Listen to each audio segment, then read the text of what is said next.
तुलसी को जल देते समय बोलने चाहिए। ये 3 शब्द सभी मनोकामनाएं पूर्ण हो जाती हैं। दोस्तों, पिछले वीडियो में हमने आपको तुलसी को जल देने के महात्म की कथा सुनाई है। आज के इस वीडियो में हम जानेंगे तुलसी को जल देते समय क्या बोलना चाहिए।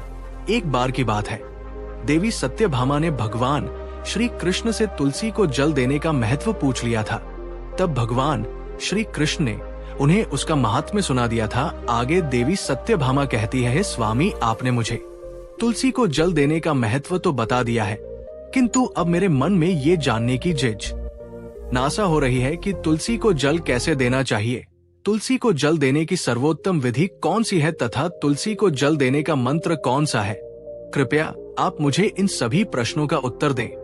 तब भगवान श्री कृष्ण देवी सत्यभामा से कहते हैं, हे प्रिय, जिस प्रकार से मैंने तुम्हें तुलसी का महात्म्य सुनाया है, उसी प्रकार से तुलसी को जल देते समय बोले जाने वाले मंत्र का भी बड़ा महत्व है।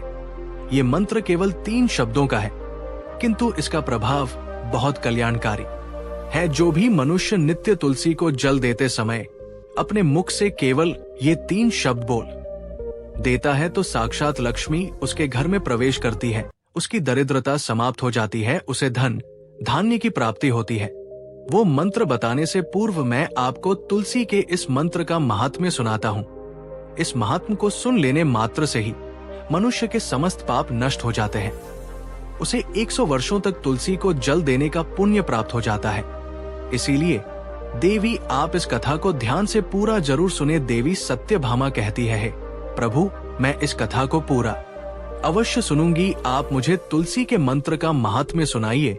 श्री कृष्ण कहते, हे देवी सत्यभामा, दक्षिण में एक अत्यंत शोभायमान नगरी थी। उस नगरी में सुशर्मा नाम का एक खोटी बुद्धि का ब्राह्मण रहता था। पापियों का तो वो शिरोमणि था। उसका जन्म एक ऐसे ब्राह्मण परिवार में हुआ था जो पाप कर्म करने वाले शास्त्र ज्ञान से शून्य थे। वो जन्म से तो ब्राह्मण था, किंतु कर्म से वो अत्यंत दुराचारी था। वो ना पूजा पाठ करता, ना ध्यान करता, ना जपना होम, और ना ही अतिथियों का सत्कार करता था। उसके द्वार पर आए अतिथियों को बिना दान किए ही क्रूरता पूर्वक भगा देता था। स्त्री लंपट होने के कारण वो सदैव ही पराई स्त्रियों में आसक्त रहता था। उसे मदिरा पान करने की भी आदत थी, साथ ही वो मांस खाया करता था। वो दिन में खेत में काम करके पत्ते बेचकर जीविका चलाया करता था और रात्रि में वेश्याओं का सेवन करता था। इस प्रकार से उस ब्राह्मण ने अनेक वर्षों तक जीवन व्यतीत किया। फिर एक दिन वो दुर्बुद्धि सुशर्मा बेचने के लिए पत्ते इकट्ठा करने के लिए एक ऋषि की वाटिका में घूमने लगा और पत्ते तोड़ने लगा। तभी एक काल रूप धारी काले सर्प ने उस ब्राह्मण को काट लिया और उसी समय पर उसकी मृत्यु हो गई। उसके बाद 2 यम के दूत उसे लेने के लिए उस स्थान पर प्रकट हुए और उसे उठाकर यमलोक ले जाने लगे। मार्ग में वह यमदूतों के सामने बहुत विलाप करने लगा, है दूतों, मुझे कहाँ ले जा रहे हो? मुझे छोड़ दो, मेरे प्राण बख्श दो। किंतु यमदूत उसे ये कहते हुए ले जाने लगे, अरे दुष्ट ब्राह्मण, तेरे पाप कर्मों के कारण तुझे सांप ने काट लिया है। अब यमराज तुझे अवश्य घोर नरक में डाल देंगे। फिर यम के दूत उस ब्राह्मण को लेकर यमलोक पहुंचते हैं और यमराज के सामने खड़े हो जाते हैं। चित्रगुप्त उस ब्राह्मण का लेखा जोखा निकालते हैं और यमराज से कहते हैं, हे धर्मराज, इस ब्राह्मण ने बचपन से लेकर मृत्यु तक पाप ही पाप किया है। इसने कभी कोई पुण्य का काम नहीं किया है। फिर धर्मराज अपने दूतों से कहते हैं, हे दूतों, इस घोर पाप करने वाले ब्राह्मण को उठाकर ले जाओ और इसे नरक में डाल दो। फिर यम के दूत उस ब्राह्मण को ले जाते हैं और नरक की भयंकर अग्नि में धकेल देते हैं। अनेक वर्षों तक नरक में सजा भुगतने के बाद उस ब्राह्मण को दूसरे जन्म में एक बैल का शरीर मिलता है। बैल का जन्म पाकर वो बोझ उठाने का काम करने लगा। उसका मालिक उससे दिन रात काम करवाने लगा। फिर जब उस बैल की शक्ति कम हुई तो उसके मालिक ने उसे एक लंगड़े आदमी को बेच दिया। उस लंगड़े आदमी ने उस बैल को खुद का बोझ उठाने के लिए उपयोग किया। वो उसकी पीठ पर बैठकर घुमा करता था। इस प्रकार से उस बैल ने 8 वर्ष तक उस लंगड़े आदमी का बोझ उठाया। फिर एक दिन वह लंगड़ा आदमी उस बैल की पीठ पर बैठकर किसी ऊंचे पर्वत पर जाने लगता है। उस पर्वत पर बहुत देर तक चढ़ने के कारण वो बैल बहुत थक गया। उसकी शक्ति क्षीण हो गई और कुछ समय बाद वो बैल बहुत जोर से मूर्छित होकर जमीन पर गिर पड़ा और अंतिम सांसें लेने लगा। तभी वहां पर खड़े लोगों को उस बैल पर बड़ी दया आ गई और वे उसके मुख में पानी डालने लगे। फिर उन लोगों में एक पुण्यात्मा व्यक्ति था। उसने उस बैल का कल्याण करने के लिए अपना पुण्य उस बैल को दे दिया। उसे देखकर अन्य लोगों ने भी अपना अपना पुण्य याद करके कुछ पुण्य उस बैल को दे दिया ताकि उसे मुक्ति मिल सके। उसी भीड़ में एक वेश्या भी खड़ी हुई थी। सभी लोग अपना पुण्य उस बैल को दे रहे थे। ये देखकर उस वेश्या ने भी अपना पुण्य ने उस बैल को दे दिया। कुछ देर बाद उस बैल की मृत्यु हो जाती है। फिर उस स्थान पर यमदूत आते हैं और उस बैल के शरीर से उस ब्राह्मण की आत्मा को निकालकर यमलोक ले जाते हैं। यमलोक ले जाने पर उसे यमराज के सामने खड़ा किया जाता है और फिर चित्रगुप्त उसका लेखा जोखा देखते हैं तो वे आश्चर्य में पड़ जाते हैं।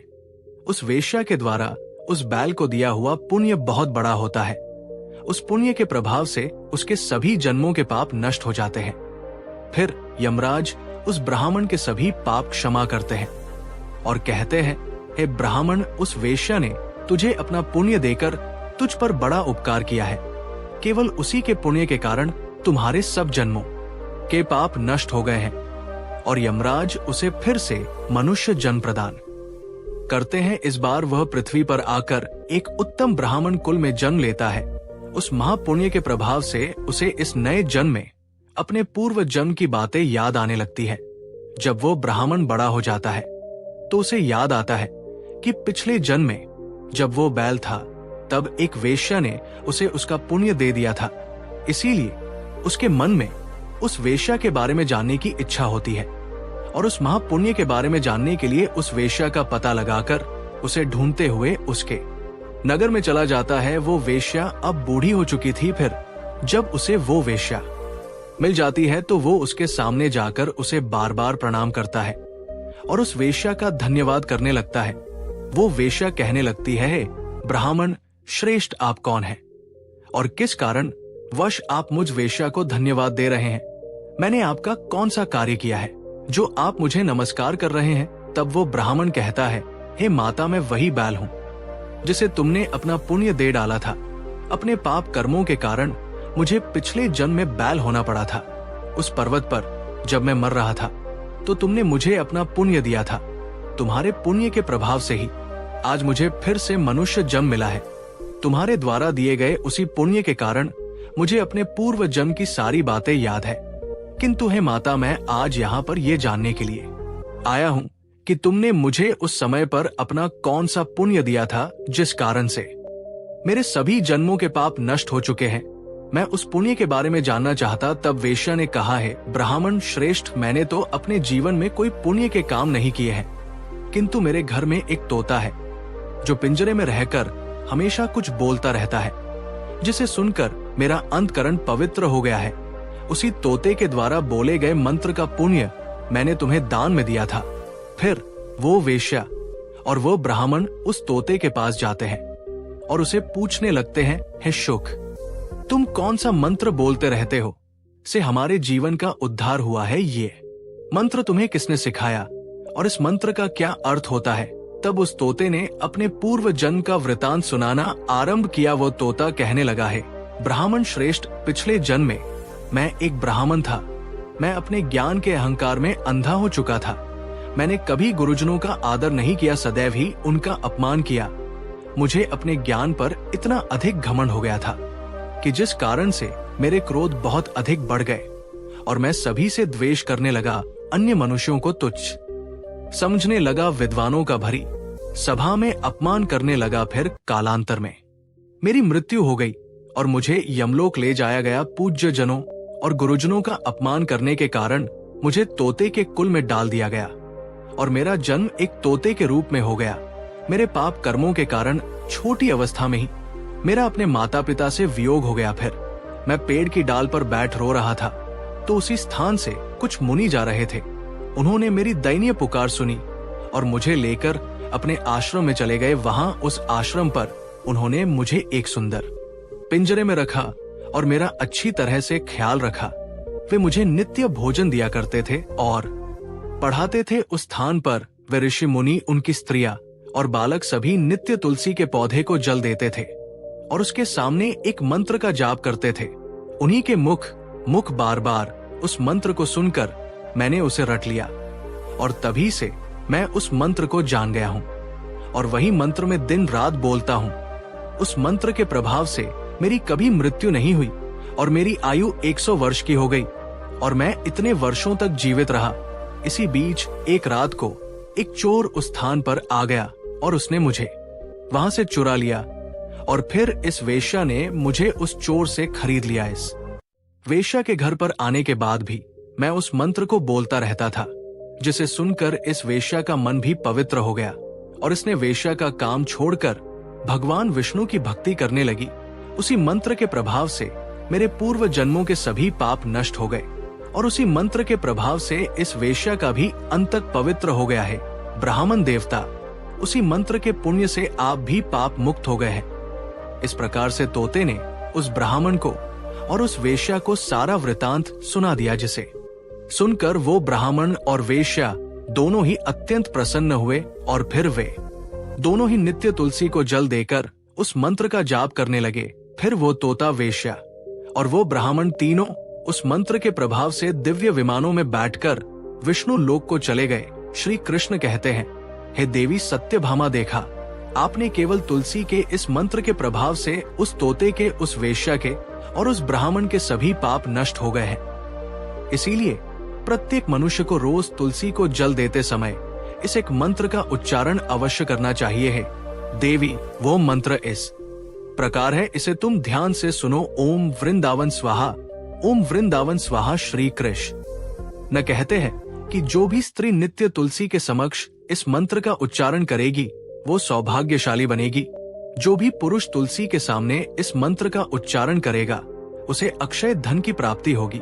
जिस घर के सामने नित्य तुलसी की पूजा की जाएगी उस घर में साक्षात लक्ष्मी का वास होगा। तुलसी का ये मंत्र राज कल्पत्रु है। ये समस्त फलों को प्रदान करने वाला है। आता है, जो भी तुलसी के सामने इस मंत्र का उच्चारण करेगा उसे संपूर्ण सिद्धियां प्राप्त होगी। स्त्रियों को सदैव ही स्नान करके अपने बाल बांधकर मांग में सिंदूर भरकर नित्य तुलसी को जल देना चाहिए और इस मंत्र का उच्चारण करना चाहिए। रोज तुलसी के पौधे की परिक्रमा करनी चाहिए, इससे सभी दोष नष्ट हो जाते। नित्य शाम के समय तुलसी के पास दीपक जलाना चाहिए और तुलसी के पास बैठकर भगवान विष्णु की आराधना करनी चाहिए। तुलसी के पास दीपक जलाने से मनुष्य को धन धान्य की प्राप्ति होती है। हजारों अमृत के घड़ों से नहलाने पर भी श्री हरि को उतनी तृप्ति नहीं होती जितनी वे मनुष्यों के द्वारा तुलसी का एक पत्ता चढ़ाने से प्राप्त करते हैं।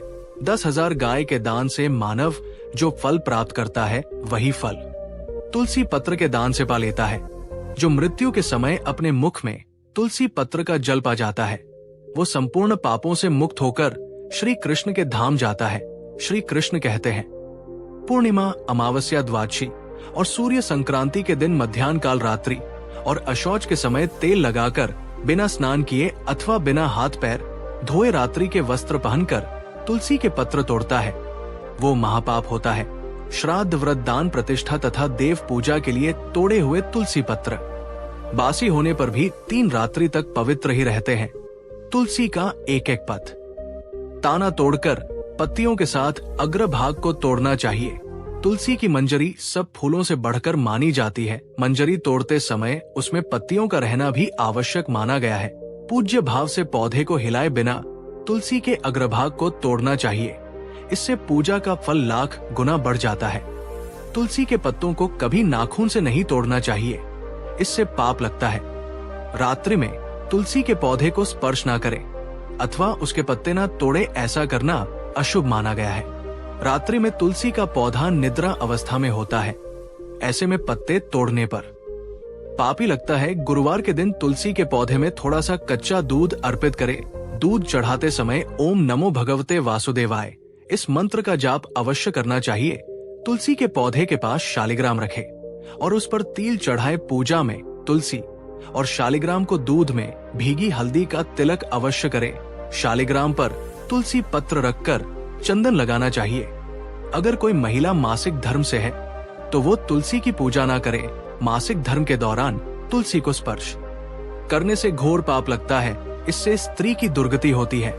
तो दोस्तों, इस प्रकार से भगवान श्री कृष्ण ने देवी सत्यभामा को तुलसी को जल देने के मंत्र का महात्म्य सुनाया है।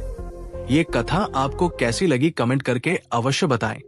अगर ये जानकारी अच्छी लगी तो वीडियो को लाइक जरूर करें। कमेंट में जय श्री कृष्ण, जय मां तुलसी जरूर लिखें। साथ ही चैनल को सब्सक्राइब करें। आप सभी का धन्यवाद।